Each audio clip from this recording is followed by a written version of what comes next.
మిమ్మల్ని తెలియపరుస్తూ ఉన్నాను. ఈ పునరుద్ధాన ఆరాధన, ఈ మూడో ఆరాధనకి మిమ్మల్ని అందరినీ కూడా ప్రత్యేకించి ప్రభు గారి ఆహ్వానిస్తున్నాం. రండి దేవుని యొక్క మాటలు చూసుకుందాం. ఎందుకంటే దేవుడు మనతో మాట్లాడేటప్పుడు మన జీవితాలు బాగుపడతాయి. మనుషులు మనతో మాట్లాడినట్లయితే మన జీవితాలు దెబ్బైపోతాయి. మనుషులు మనతో మాట్లాడితే మన వ్యక్తిగత జీవితం మీద బదులుతారు. దేవుడు మనతో మాట్లాడినట్లయితే మన వ్యక్తిగత జీవితాన్ని సరిచేస్తారు. ఆమె దేవుడు తీసుకోవాలి. అలాగే మరి మన భారతదేశాన్ని కాపాడుకోవాలంటే అని ఒక ప్రధానమంత్రిని కానీ ఒక దేశ నాయకులు కానీ లేదా ఏవో ఒకరిని అడిగినా ఏం చెప్తారంటే, మా దేశం కాపాడుకోవాలంటే యుద్ధ విమానాలు ఉండాలండి, మా దేశం కాపాడుకోవాలంటే తుపాకీలు ఉండాలండి, మా దేశం కాపాడుకోవాలంటే సైనికులు ఉండాలండి, మిలిటరీ ఉండాలండి అని ఎక్కువ బలగం కావాలని నాకు చెప్తూ ఉంటారు. అయితే మరి ఒక గ్రామాన్ని కాపాడుకోవాలంటే ఏం చేయాలని ప్రజలను అడిగితే, మా నాయకులు అంటే మనకు గ్రామానికి సరిపడే నాయకుడు సర్పంచ్ కానీ లేకపోతే ఇంకెవరైనప్పటికీ ఒక నాయకుడు ప్రెసిడెంట్ మంచి యథార్థవంతుడై ఉండాలి, అతను నమ్మకస్తుడై ఉండాలి, అందుకు తగిన ఆర్థిక స్తోమత అంటే మరి పంచాయతీ నిధులు అంటారు అవి ఉండాలి. ఎందుకు అంటే రోడ్లు వేయడానికి, కాలువలు ఓడ్చడానికి, కాలువ కొత్త కాలువ కట్టడానికి, లేకపోతే మా గ్రామానికి ఒక నీళ్ళ ట్యాంక్, వాటర్ ట్యాంక్ కట్టడానికి, ఇలా ఏవైనా చేయడానికి, మా గ్రామాన్ని కాపాడుకోవడానికి, మా ప్రజలు ఇక్కడి నుంచి ఎక్కడికో మంచినీళ్ళు వెళ్ళిపోకుండా, ఇక్కడి నుంచి ఎక్కడికో పనులు వెళ్ళిపోకుండా మంచి మంచి ఉపాధి పనులు చెప్పేవారు మాకు కావాలి. అలాగైతే మా గ్రామం బాగుపడుతుంది, అది కాపాడుకోగలుగుతామని చెప్తా ఉంటాం. సరే, ఒక ఇంటి దగ్గరికి వచ్చేసరికి, అమ్మా నీ కుటుంబాన్ని ఎలా కాపాడుకుంటావు, నీ కుటుంబం కాపాడబడాలంటే ఏం చేయాలి అని అడిగితే ఏం చెప్తామనంటే, నేను నా పిల్లలందరి యొక్క యోగక్షేమాల కొరకు మొదట నేను కష్టపడతాను, నేను పని చేస్తాను, డబ్బులు తెస్తాను, పిల్లలకి మంచి భోజనం పెడతాను. ఎందుకంటే పక్కింటి వారు ఎవరైనా మంచి పౌష్టికమైన శ్రేష్టమైన పదార్థాలు తినేటప్పుడు, ఆ మంచి ఐటమ్స్ పెట్టుకునేటప్పుడు నా పిల్లలు అటువైపు చూసి మరి మనసు బాధపడకుండా, చేయి చాపకుండా ఉండడానికి మంచి ఆహార పదార్థాలు పెడతానని చెప్పేసి చెప్తారు. ఇంకా నీ కుటుంబం పాడైపోకుండా నువ్వు ఎలా కాపాడగలుగుతావు అని అంటే, నేను మంచి జ్ఞానం సంపాదించుకొని నా పిల్లల్ని ఏ క్రమంలో నడిపిస్తే బాగుంటుందో, ఎక్కడ ఎలా మందలిస్తే బాగుంటుందో, ఎలా గంటిస్తే బాగుంటుందో నేను కనిపెట్టి వారిని అలా సరి చేసుకుంటానండి, వారిని పాడైపోకుండా వారిని నిలబెట్టుకుంటానండి కూడా ఆ ఇంటి యజమానులు తల్లియే కానీ తండ్రి కానీ చెబుతారు. కుటుంబాన్ని కాపాడాలి. దేవుడు నీ దేశాన్ని కాపాడాలి అని అంటే, నీ పట్టణాన్ని కాపాడాలి అని అంటే, నీ ప్రాకారం కాపాడాలి అని అంటే ఏం చేయమంటున్నాడు, ఎవరు కావాలంటున్నాడు అన్నదాన్ని మనం చూద్దాం. ఎహెజ్కేలు గ్రంథము 22వ అధ్యాయము 30వ వచనం చూద్దాం. ఎహెజ్కేలు గ్రంథము 22వ అధ్యాయం 30వ వచనం. నేను దేశమును పాడు చేయకుండాట్లు బద్దలైన సందులలో రక్షించుకును తగిన వాడెవడని నేను ఎంత విచారించినో దేవునికి స్తోత్రం కలుగుతాను. హల్లెలూయా. దేశమును కాపాడు అంటే దేశము పాడైపోకుండా ఉండడానికి, ప్రాకారములను దిద్దవచ్చుకోవడానికి కదా, బద్దలైన సందులలో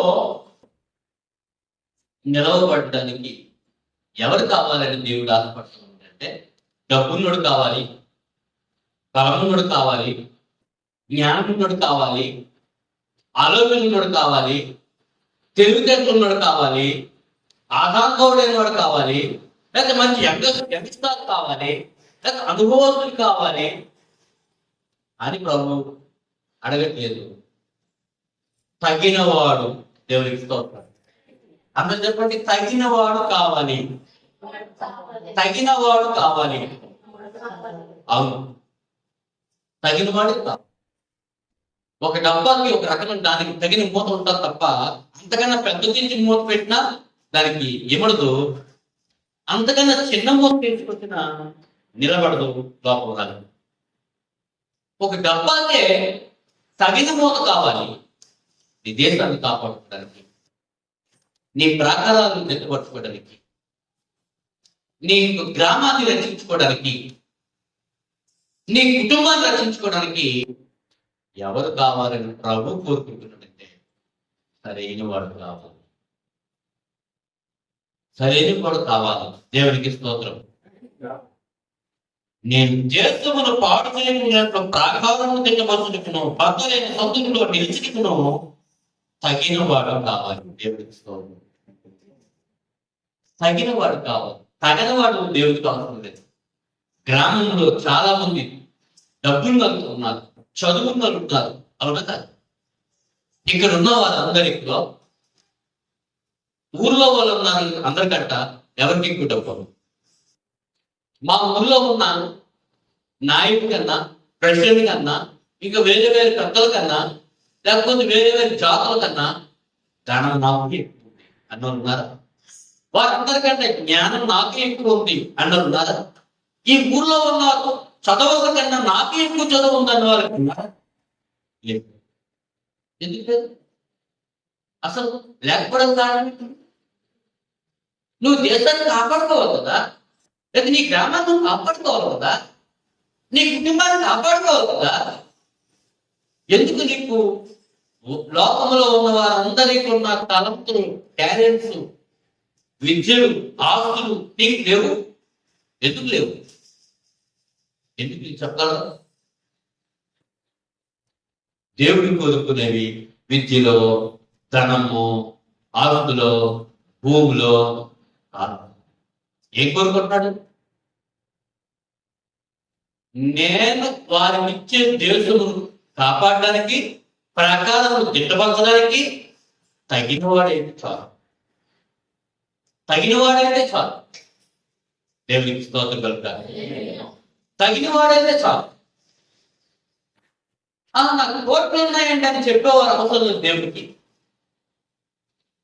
నేను ఎంబీబీఎస్ చదివానండి, ఎంఎస్సీ చదివానండి, లేకపోతే పీజీ చేశానండి అని చెప్పేవారు దేవుడికి అక్కర్లేదు.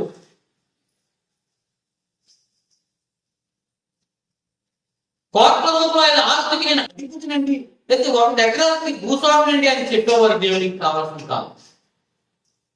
ఎవరు కావాలంటే నీ దేశాన్ని కాపాడడానికి కానీ, నీ గ్రామాన్ని కాపాడడానికి కానీ, నీ కుటుంబాన్ని నాశనం అయిపోకుండా కాపాడుకోవడానికి తగిన జీవితం నీకు ఇప్పించు. దేవునికి స్తోత్రం. హల్లెలూయా. ఎవరైనా ఉన్నారా తగిన వారు?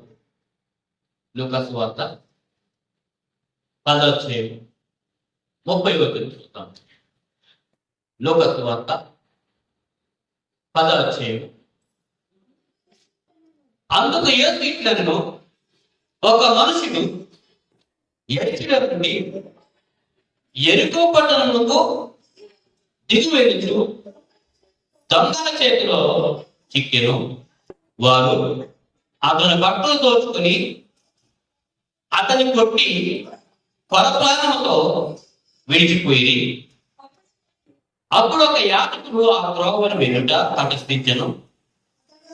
అతడు అతన్ని చూచి, జాగ్రత్తగా వినాలి, ప్రక్కగా పోయాను. అలాగని లేవికుడు వచ్చి ఆ చోటికి వచ్చి చూచి ప్రక్కగా పోయేది. అయితే ఒక సమరయుడు ప్రయాణము పోవచ్చు అతడు పడి ఉన్న చోటికి వచ్చి అతనిని చూచి అతని మీద జారిపడి దగ్గరకు పోయి నూనెయు ద్రాక్షరసమును పోసి అతని గాయకుడిని కట్టి తన వాహనముల మీద ఎక్కించి ఒక పూటకోళ్ళ వారి ఎదురు తీసుకుని పోయి అతనిని పరామర్శించాను. దేవునికి స్తోత్రం కలుగుగాక. హల్లెలూయా. గట్టిగా స్తోత్రం. ఒక యాజకుడు వచ్చాడట ఆ దారంట. ఎందుకు? ఒక వ్యక్తి యెరూషలేము నుంచి యెరికోకు దిగిపోతుండగా, యెరూషలేము నుంచి ఇదంతా ఒక ఆత్మీయత్వం. యెరూషలేము అంటే దేవుని సన్నిధి, యెరికో అంటే పాపపు ఇల్లు, శపించబడింది. ఆ పట్టణాన్ని శపించాడు. అందుకని యెరూషలేము నుంచి యెరికో పట్టణములకు దిగిపోవచ్చున్న వాడిని దొంగలు వచ్చి కొట్టారు. అది ఆత్మీయత్వం. ఒక ఆత్మీయుడిని ఎప్పుడైతే దిగజారుతూ ఉన్నాడో, మందిరానికి దూరం అవుతున్నాడో, ప్రార్థనకు దూరం అవుతున్నాడో, వాక్యానికి దూరం అవుతున్నాడో, దేవుని సహవాసానికి దూరం అవుతున్నాడో, దుష్టుడు పడగొడతాడట. దుష్టుడు కొడతాడట. దుష్టుడేమో దండం చేస్తాడట వాడిని. ఎందుకు అనంటే దేవునితో ఉన్నంత కాలము సురక్షితంగా ఉండగలుగుతాడు. దేవునికి కొంచెం దగ్గర దూరం అవుతున్న కొద్ది దుష్టుని పట్టుకుంటాడు. అందుకే భక్తిహీనులు అంటే దేవుని వాక్యము ప్రకాశింపకుండా నిమిత్తము భక్తిహీనుల యొక్క మనోనేత్రానికి వృత్తితనం కలుగు చేస్తున్నాడు దుష్టుడు, అపవాది అని చెప్పేసి చెప్పబడుతుంది. అంటే దాని అర్థం ఏంటంటే భక్తుడికి ఎవరేం అనలేరు, ముట్టలేరు. భక్తిహీనుడిని మాత్రము నేత్రాలకు వృత్తితనం కలుగు చేసి దేవుని యొక్క సువార్త ప్రకాశింపకున్నట్లుగా, దేవుని వాక్యాన్ని అర్థం చేసుకున్నట్లుగా కింద పడగొడతాడు సాతాను. అందుకే దేవునితో ఉన్నంత వారికి ఎవరు ఏం చేయలేరు. అది దహించి అగ్ని, ఆ అగ్నిలో ఉన్నంత వారికి హ్యాపీగా ఆరోగ్యంగా దేవుని సువార్తను ప్రకటించబడకపోతుంది. కానీ ఎప్పుడైతే అగ్నికి దూరం అవుతామో, కొంచెం తలంపులు వేరు ఆలోచనలు వేరవుతాయో, అక్కడి నుంచి పాప వేరు చేయడం మొదలవుతుంది. దుష్టుడు పడతాడు. అలాంటి సమరయుడు లేకపోతే అలాంటి ఆ పాఠశాలకి దెబ్బలు కొట్టేసి వస్త్రాలు వాడుకొని మరి పరప్రాణాలు కొట్టితే, అలాంటప్పుడు అతన్ని రక్షించడానికి ఎవరైనా వెళ్తే బాగుంటుంది కదా. బాగుంటుందో బాగోదు. అతను త్రోవ పక్కన పడిపోయి ఉండేటప్పుడు ఒక యాజకుడు వెళ్తాడు, ఇలా వెళ్తాడు. అయ్యో బాబా ఏమైందో వీటికి, ఎవరైనా వస్తే రక్షిస్తే బాగుందేమో అని చెప్పేసి వెళ్ళిపోతాడు. ఒక లేవీయుడు అనేవాడు వస్తాడు. ఒక మేము పెద్ద జాతి, పెద్ద కులం వాడు, పెద్ద వారిని, దేవునికి మాకే సహవాసం, మీరందరూ పాపలే, మేమే పరిశుద్ధం అవుతుంది అనుకునే వాడు వస్తాడు. వాడు వచ్చి చూస్తాడు, అయ్యో ఈ అంటాన్ని వాడిని ఎవరో కొట్టేశారు, ఇప్పుడు నేను వాడిని తీసుకుంటే మైరైపోతాను, ఎవరో ఒకరు రక్షిస్తారులే అనుకొని జాలిపడ్డారు ఇద్దరు కూడా. కానీ నోటితో జాలిపడ్డారు, కానీ హృదయంతో కాదు. అయితే వారిద్దరూ వెళ్ళిపోయారు. ఆ వార్తలో ఒక సమరయుడు వచ్చాడు. సమరయుడు అని అంటే యూదా భాషలో అంటరాని వారు, పనికిమాలిన వారు, దేవుడు లేని వారు, దేవుడికి వారికి సంబంధం లేని వారని యూదులలో ఒక నాడు. ఎందుకంటే వీరు పెద్ద కులస్తులు, వీళ్ళ పెద్ద జాతి, అగ్రజాతి. సమరయుడు సూదుడు జాతులు అంటే మన భాష, మన భారతదేశం భాష. అదే అందుకే నేను పనికిరాదు కోరుకున్నాను. అయిపోయింది. ఈ సమరయుడు ఆ దారి వచ్చి చూసి, ఆ వ్యక్తిని చూసి కొంత ద్రాక్ష రసం, కొంత నూనె శరీరానికి రాదు, ఇదంతా చేసి అతన్ని తన యొక్క వాహనం మీద ఎక్కించుకొని ఒక కోట పూల వారి దగ్గర తీసుకెళ్ళి అతన్ని అక్కడ పెట్టి, అయ్యా నేను వ్యాపార నిమిత్తం వెళ్తున్నాను, ఇదిగో ఈ వ్యక్తిని మీరు దాగి నువ్వు భద్రపరచు, నేను కాపాడుతాను, ఇతనికి కొంత డబ్బు ఇస్తానని నేను డబ్బు ఇచ్చి తీసాను. మన పనికి పరామర్శించిన వాడు ఎవరంటే ఎవరు? సమరయుడు. పనికిరాడు అనుకునేవాడు, భక్తి లేదు అనుకునేవాడు, దేవునికి వారికి సంబంధం లేదు అనుకునేవాడు, ఎందుకు పనికిరాడు అనుకునేవాడు, ఉపయోగం లేనివాడు అనుకునేవాడు, అంటరాని వాడు అనుకునేవాడు. ఈరోజు ఇలా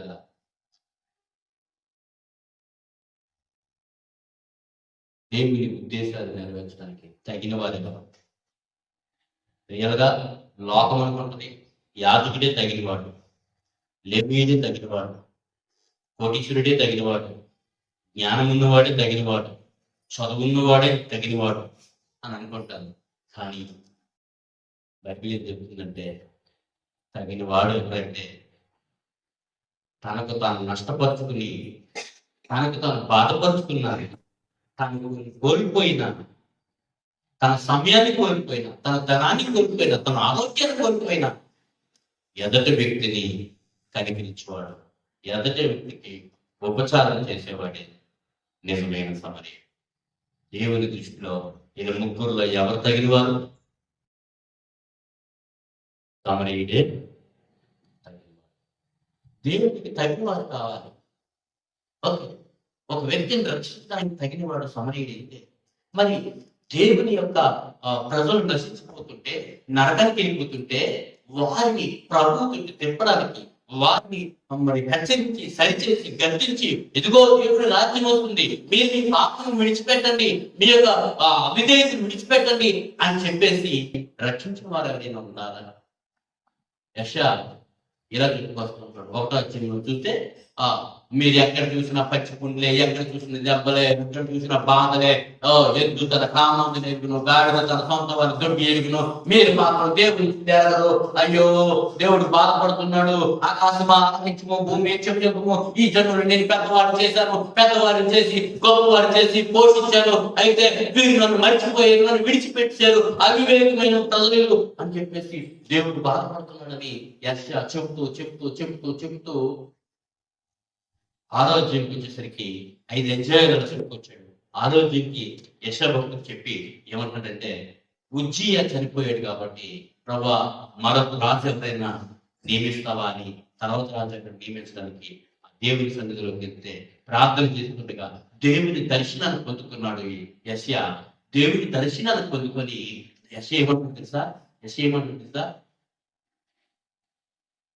దేవుడిని చూశాడట, దేవునికి పైగా శరాపులు, కెరూపులు సంచరించడం చూశాడట. 6 రెక్కలు కలిగిన వారు దేవదూతలు అయితే, ఆ 6 రెక్కలకి 2 రెక్కల కళ్ళు కప్పుకొని, 2 రెక్కల పాదాలు కప్పుకొని 2 రెక్కలతో ఎగురుతూ ఉన్నారు. పరిస్థితి అని దేవుడి కొనియాడడం చూశాడట. చూసినప్పుడు యెషయా ఏమంటాడంటే, అయ్యో నేను అపవిత్రమైన పెదవుల గలవాడిని, నేను అపవిత్రమైన పెదవులు గల జనుల మధ్య నేను సంచరించుచున్నాను అని చెప్పేసి పాపం ఒప్పుకుంటాడు. మొన్న దినాన్న వనీసుమయ్య గారు ఒక మాట చెప్పుకొచ్చారు కదా, నీ నేత్రాలు తెరవబడితే, నీ నేత్రాలు వెలిగింపబడితే నువ్వు ఎంతవారు పాపాలు నీకు కనబడబడ్డాయి, నీ పాపాలే కనబడతాయి, నీ పాపాలు నీకు కనబడతాయి, నువ్వు ఒప్పుకోవడానికి అవకాశం ఉంటుంది. ఆ మాట నిజమే. యెషయా అంతవరకు వాగ్పాపులు, వీరిపాపులు అని చెప్పుకొచ్చాడు. దేవుని ముఖమును చూసిన తర్వాత తన పాపం తను గుర్తించాడు. ఒకటోది, తన పాపం గుర్తించిన తర్వాత శరాపుల్లో ఒకడు వచ్చి, 6వ అధ్యాయంలో అలా చదువుకొస్తే 5వ వచనం నుంచి ఉంటుంది. శరాపుల్లో ఒకడు వచ్చి తన పెదవులకి ఒక కొలుము నుంచి ఒక కారుకు నింపి తీసుకొచ్చి పెదవులకి తాకి, ఆ పెదవులకు ముట్టిన తర్వాత ఇప్పుడు నీవు పవిత్రుడు అయ్యావు, నీ పాపం క్షమించబడింది అని చెప్పేసి దేవత చెప్పినప్పుడు, అయితే దేవుడు అంటదట, ఇప్పుడు నేను ఎవరిని పంపదును, నా నిమిత్తం ఎవడు నిమిత్తం అని చెప్పేసి దేవుడు అడుగుతాడట. అంతవరకు యెషయాను అడగలేదంట కదా, అంతవరకు ఎవరిని దేవుడు అడగలేదంట. యెషయా దేవుడు అడగలేదు. అడిగితే అప్పుడే పవిత్రుడైపోడు. ఎందుకంటే దేవుని సన్నిధికి వచ్చినంతలో మనం పరిశుద్ధులు కాదండి.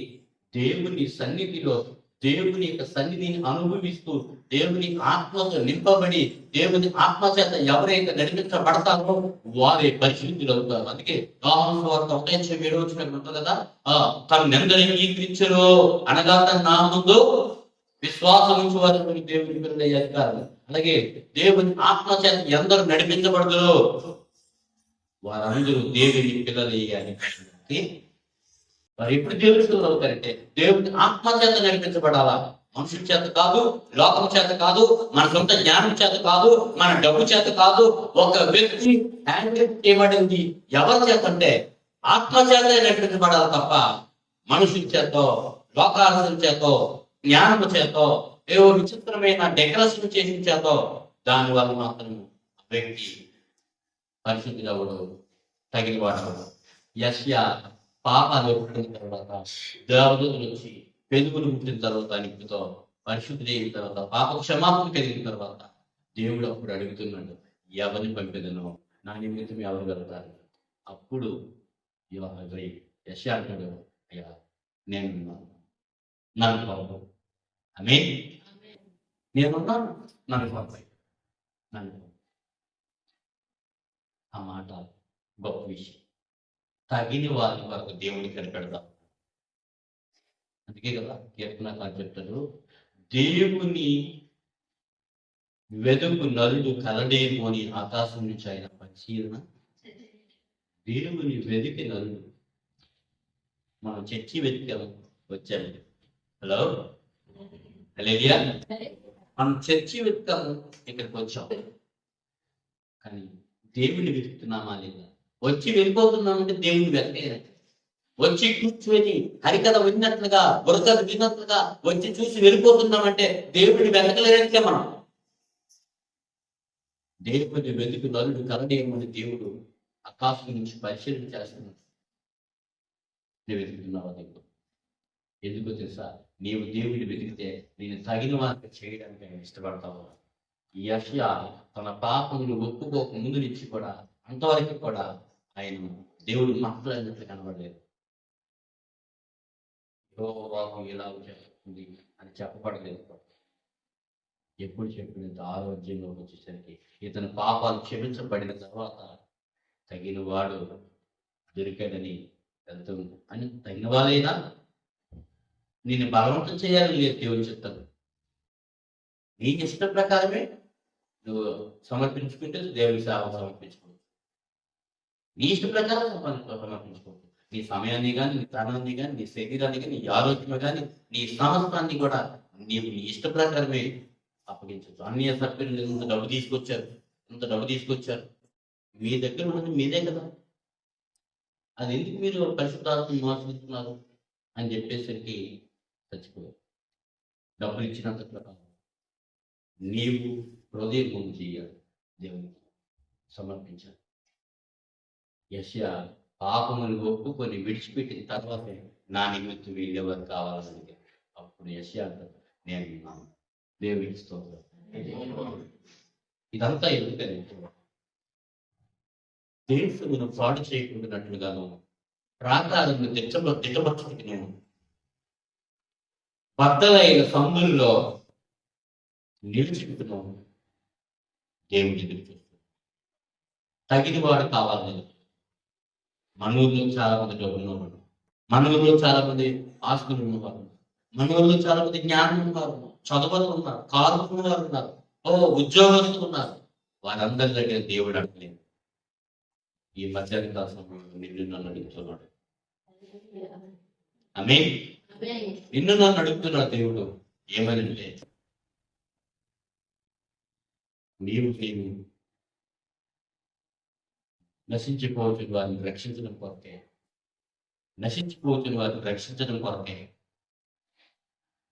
నిలబడాలని ఆశపడు. సంఖ్యాకాలం యాజకుడైన అహరోను మనవుడును ఎలియాజరు కుమారుడైన ఫీనెహాసు అతని చూచి సమాజము నుండి లేచి ఈటను చేత పట్టుకొని పడక చోటికి ఆ ఇశ్రాయేలీయుని వెంబడి వెళ్ళి ఆ ఇద్దరిని అనగా ఆ ఇశ్రాయేలీయుని ఆ స్త్రీని కడుపులో గుండా తీసుకుపోయినట్లుగా పొడిచాను. అప్పుడు ఇశ్రాయేలీయుల నుండి తెగులు నిలిచాను. 24,000 మంది ఆ తెగులు చేత చనిపోయేది. అప్పుడు యెహోవా మోషేకు ఇలా ఆజ్ఞాపించాడు, యాజకుడైన అహరోను మనవడును ఎలియాజరు కుమారుడును ఫీనెహాసు వారి మధ్య నేను వారవలేని దానిని తాను వారవలేకపోవటం వలన ఇశ్రాయేలీయులలో మీద నుండి నా కోపము మళ్లించెను గనుక నేను వారవలేకయుండియు ఇశ్రాయేలీయులను నశింపచేయలేదు. కాబట్టి నీవు వారితో ఇట్లను. దేవునికి స్తోత్రం. అతను నిలిచిపోయే నిబంధన, ఇతడే నాకు నిజమైన యాజకుడిగా కావాలి, ఎందుకంటే ఇతని వంశమే నాకు కావాలి, ఇతడు తగిన వాడు. ఎందుకో తెలుసా?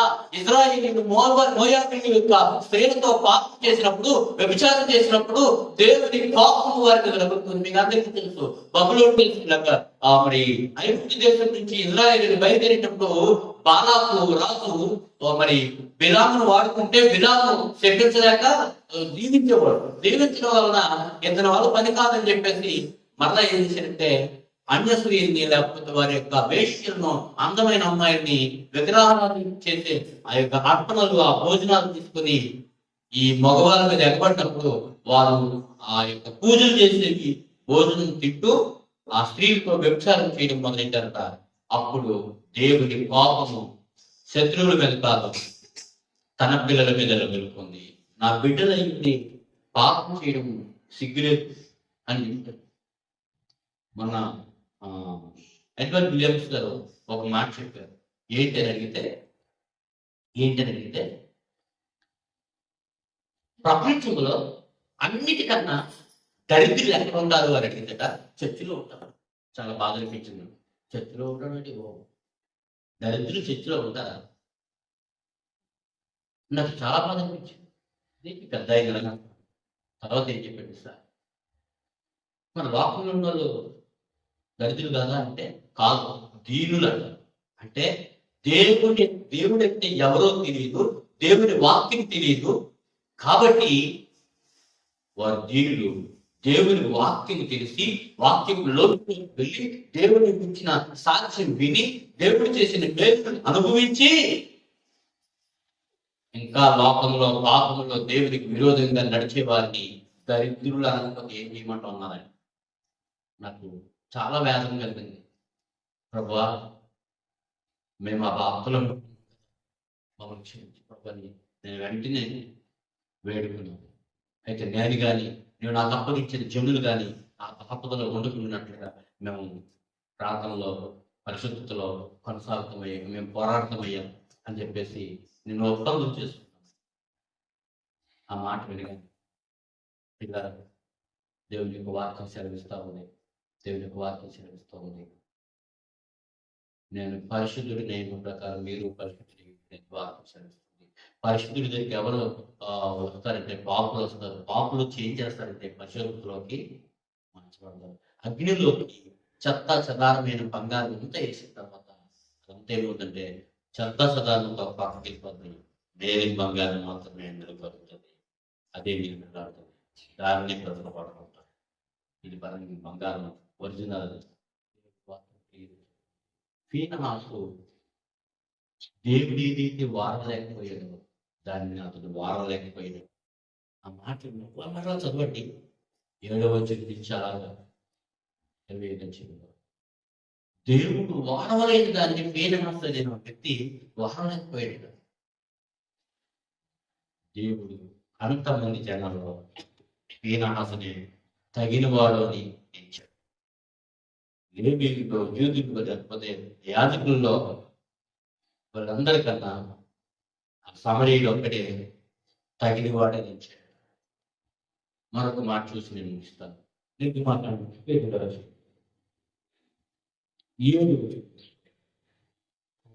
కాగా యెహోవా మోషేతో ఇట్టాడు, నీవు దిగి వెళ్ళము, ఐగుప్తు దేశం నుండి నీవు రప్పించిన చనిపోయి నేను వారికి నియమించిన త్రోవను త్వరగా తొలగిపోయి తమ కొరకు కోత పోసిన దూడను చేసుకుని దానికి సరిదిని బట్టి బలి తప్పించి ఓ ఇశ్రాయేలు ఐగుప్తు దేశం నుండి నిన్ను రప్పించిన నీ దేవుడైన ఇదే అని చెప్పుకున్నది. మరియు యెహోవా ఇట్లనెను, నేను ఈ ప్రజలను చూచి ఉన్నాను. ఇదిగో వారు లోపడి కలని ప్రజలు కావున నీవు పూర్వము నా కోపము వారి మీద పండును. నేను వారిని కాల్చివేసి నిన్ను గొప్ప జనముగా చేసిందని మోషేతో చెప్పగా, మోషే తన దేవుడైన యెహోవాను ప్రతిమాలుకొని, యెహోవా నీవు మహాశక్తి వలన బాహుబలము వలన ఐగుప్తు దేశంలో నుండి రప్పించిన నీ ప్రజల మీద నీ కోపము మండనేలా ఆయన కొండలను వారిని చంపునట్టును భూమి మీద నుండి వారిని నశింపజేయనట్టును కీడు కొరకే వారిని తీసుకుని పోయినని ఐగుప్తీయులు ఎలా చెప్పుకునేవారు? నీ కోపాగ్ని నుండి మలుపుని నీవు నీ ప్రజలకు కీడు చేయుట దాని గురించి సంతాపపడుము. ఈ సేవకులైన అబ్రహాము, ఇస్సాకును, ఇజ్రాయేలును జ్ఞాపకం చేసుకొనుము. దేవునికి స్తోత్రం కలుగును గాక. హల్లెలూయా, హల్లెలూయా. మరో దగ్గర అంటాడు, నా పేరుని జీవగ్రంథంలో తుడిచే.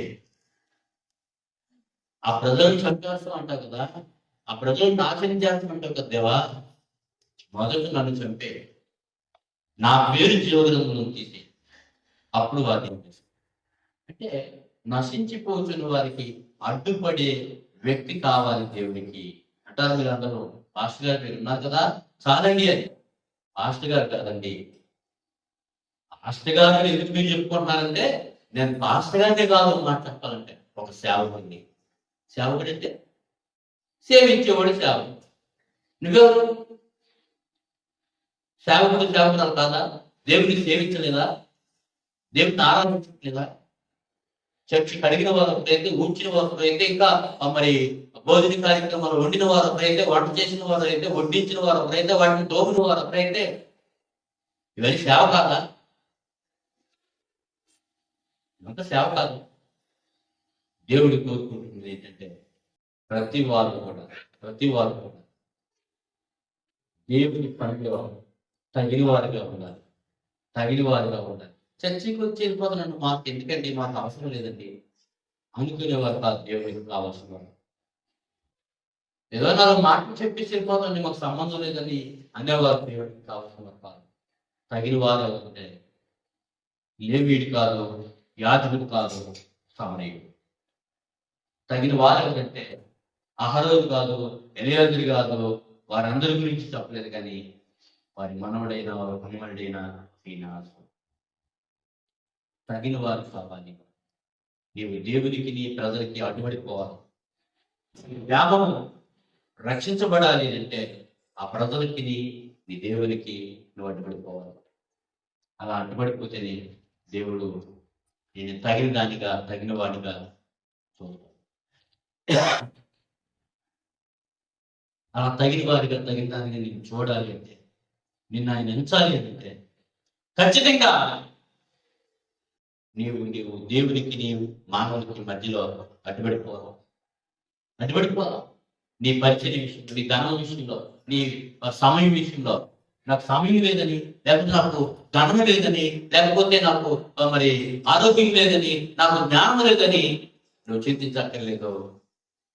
ఆ సమయంలో సమరయుడు మాత్రమే ఎందుకో పనికిరాదనుకొని, దేవుడు లేడుకొని, దేవుడికే ఆలకి దేవుడికి సంబంధం లేదనేవారు. అలాంటి సమరయుడే ఒక వ్యక్తిని రక్షించడానికి తగినవాడైపోయి, ఈరోజు నీవు తగిన వాడివి దేవుని పరిచయం చేయడానికి. దేవుని పరిచర్యలో నీకు పాల్గొంటున్నాడు. నాన్న సువార్త విషయంలో చక్కగా ఆత్మీయంగా మరి సహకరించేవారు. నేను సంతోషించాను. ఆదివారం ఒక్కరోజే మేము కూర్చోటమండి, మిగతా రోజులన్నీ మావేనండి అనేవారు. తగిన వారు కావాలి. దేవుని వాక్యానుసారంగా జీవించేవారే తగిన వారు. మనకు నచ్చితే ఆదివారం ఆరాధన కోసం టైం పాస్ అయితే, టైం పాస్ కాకపోతే ఇంటి దగ్గర కూర్చుకుపోతాం, టీవీ దగ్గర కూర్చుకుపోతాం. తగిన వారా?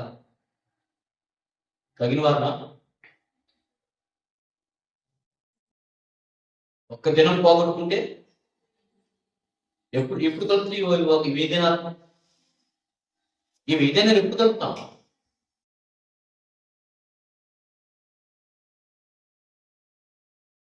ఏమి ఒక్కరోజు నుండి మరి పని ఉండదు కదా, మట్టి పని ఉండదు కదా, అందుకని ఆదివారం నాడే కార్యక్రమం.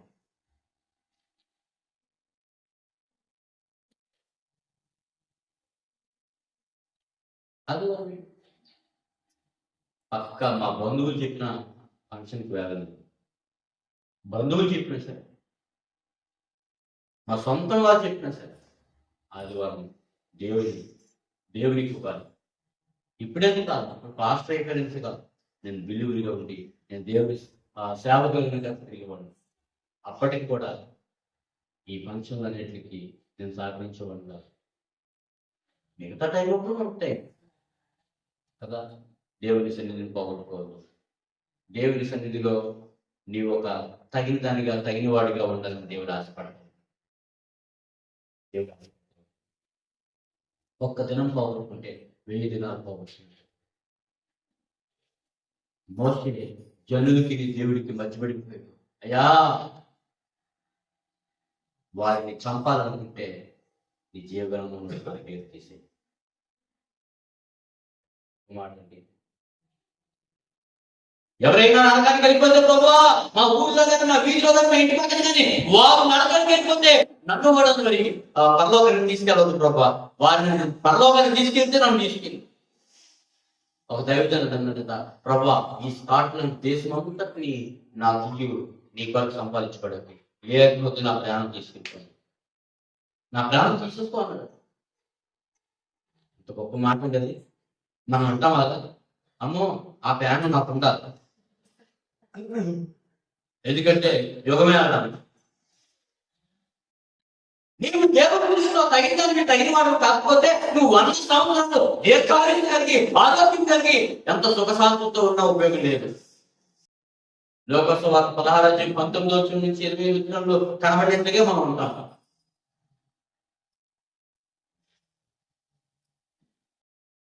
ఏమీ లేదు, లాజరు వాడు పరలోకానికి వెళ్ళాడు, అబ్రహాము నాన్నకి వెళ్ళిపోయాడు. అన్ని కలిగి సుఖశాంతితో తిరిగి అనుకునే ధనవంతుడేమో నరకంలో కాల్చున్నాడు. అక్కడ అడుగుతున్నాడు, అయ్యా నన్ను రక్షించు అని. ఇక్కడ వారు అక్కడికి అన్న వారికి రావడానికి అవకాశం లేదు. కనీసం 5 అన్నదమ్ములు ఉన్నారు కిందనే భూమి మీదే. వారిని ఈ లాజరును పంపించవాలంటే బ్రతికి ఉన్న బైబిలే చెప్తుంది, బ్రతికి ఉన్న సేవకులే చెప్తున్నారు, బ్రతికి ఉన్న సంఘాలే చెప్తున్నాయి మార్పు చెందమని. వారి మాటే వినకపోతే మీ అన్నదమ్ములు ఒకడు చచ్చిపోయి లోకానికి మరలా వస్తే వింటారా? బ్రతికినోడి మాట వినకపోతే చచ్చినోడి మాట వింటారండి. అందుకని అది జరగదు, అవకాశం లేదు. ఇది అనుకుంటాను, ఇదే రక్షణ దినం. ప్రభు మనందరి పాపముల కొరకు, నీ పాపముల కొరకు, నా పాపముల కొరకు కలువరి శిలువలో ప్రాణం పెట్టేది ఎందుకు? సమాధి చేయబడేది ఎందుకు? ఆయన 3 దినాల సమాధిలోని పునరుద్ధారణై తిరిగి లేచింది ఎందుకు? నీవు నేను జీవింప చేయబడాలని, నీవు నేను జీవము కలిగి ఉండాలని, దేవుని యొక్క మరి ఆ పునరుద్ధానంలో పాలిభాగస్వామి అవ్వాలని, దేవుని రాజ్యానికి వెళ్ళడానికి ఆయన మరలా రాబోతున్నాడు. ఆరోహణమైపోయాడు ఆయన. యోహాను సువార్త 14 ఉంటుంది కదా, నేను తండ్రి యొద్దకు వెళ్తున్నాను, మీరును అక్కడ ఉండులాగిన నేను మీకు ఒక స్థలం సిద్ధపరచడానికి వెళ్తున్నాను, మరలా తిరిగి వస్తాను, వచ్చి మిమ్మల్ని తీసుకుని వెళ్తాను. ఆయన మాట ఎంతమంది నమ్ముతున్నారు? అయితే తగిన వారిని కనుక్కుంటాం. ఆమేన్, ఆమేన్. తగిన వారిగా వద్దాం, దేవుని కొరకు వద్దాం, దేవుని కొరకు బ్రతుకుతాం, దేవుని కొరకు బ్రతుకుతాం. ప్రార్థన చేసుకుంటాం.